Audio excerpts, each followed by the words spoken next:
মহান বিজয় দিবস উপলক্ষে মুক্তিযুদ্ধে আত্মোৎসর্গকারী বীর শহীদদের স্মৃতির প্রতি শ্রদ্ধা জানিয়েছেন রাষ্ট্রপতি মোহাম্মদ শাহাবুদ্দিন, প্রধান উপদেষ্টা প্রফেসর মোহাম্মদ ইউনূস ও পূর্ব তিমুরের প্রেসিডেন্ট হোসে রামোস হর্তা।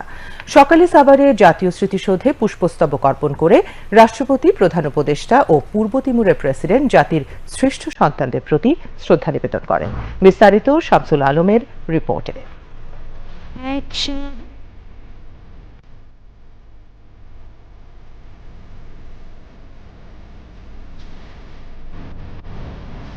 এক সাগর রক্তের বিনিময়ে অর্জিত হয় আমাদের প্রিয় স্বাধীনতা। ৯ মাসের সশস্ত্র সংগ্রামের মধ্য দিয়ে বাঙালি অর্জন করে তার কাঙ্ক্ষিত স্বাধীনতা। বিশ্ব মানচিত্রে জায়গা করে নেয় লাল সবুজের বাংলাদেশ। প্রতি বছর গৌরব আর অহংকারে জাতি স্মরণ করে তাদের শ্রেষ্ঠ সন্তানদের। প্রতিবারের মতো এবারও মহান বিজয় দিবসের আনুষ্ঠানিকতা শুরু হয় সাভারে জাতীয় স্মৃতিসৌধে পুষ্পস্তবক অর্পণের মধ্য দিয়ে। প্রথমে রাষ্ট্রপতি মোহাম্মদ শাহাবুদ্দিন জাতীয় স্মৃতিসৌধে পুষ্পস্তবক অর্পণ করে মুক্তিযুদ্ধের বীর শহীদদের প্রতি গভীর শ্রদ্ধা নিবেদন করেন। পুষ্পস্তবক অর্পণ শেষে রাষ্ট্রপতি সেখানে কিছুক্ষণ নীরবে দাঁড়িয়ে থাকেন। এ সময় সেনা, নৌ ও বিমান বাহিনীর একটি চৌকস দল রাষ্ট্রীয় সালাম প্রদান করে। বিগলে বেজে ওঠে করুণ সুর।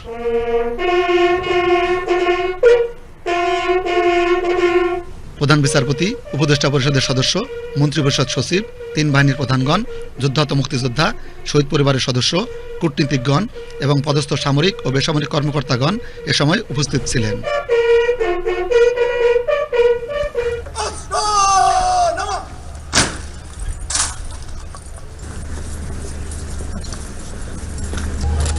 পুষ্পস্তবক অর্পণ শেষে রাষ্ট্রপতি পরিদর্শন বইতে স্বাক্ষর করেন। রাষ্ট্রপতির পর মহান মুক্তিযুদ্ধে আত্মদানকারী বীর শহীদদের স্মৃতির প্রতি শ্রদ্ধা জানিয়ে স্মৃতিসৌধে পুষ্পস্তবক অর্পণ করেন প্রধান উপদেষ্টা প্রফেসর মোহাম্মদ ইউনূস ও পূর্ব তিমুরের প্রেসিডেন্ট হোসে রামোস হর্তা।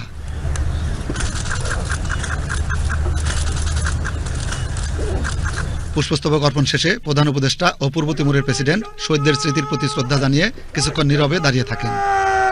এ সময় সেনা, নৌ ও বিমান বাহিনীর একটি চৌকস দল রাষ্ট্রীয় সালাম প্রদান করে। বিগলে বেজে ওঠে করুণ সুর। প্রধান বিচারপতি, উপদেষ্টা পরিষদের সদস্য, মন্ত্রিপরিষদ সচিব, ৩ বাহিনীর প্রধানগণ, যুদ্ধাহত মুক্তিযোদ্ধা, শহীদ পরিবারের সদস্য, কূটনীতিকগণ এবং রাজনৈতিক নেতৃবৃন্দ সহ পদস্থ সামরিক ও বেসামরিক কর্মকর্তাগণ এ সময় উপস্থিত ছিলেন।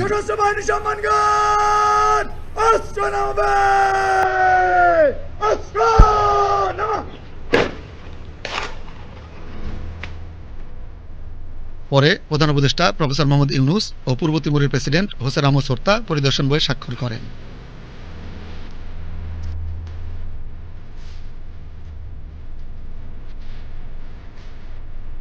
স্মৃতিসৌধের প্রাঙ্গণে একটি গাছের চারা রোপণ করেন পূর্ব তিমুরের প্রেসিডেন্ট।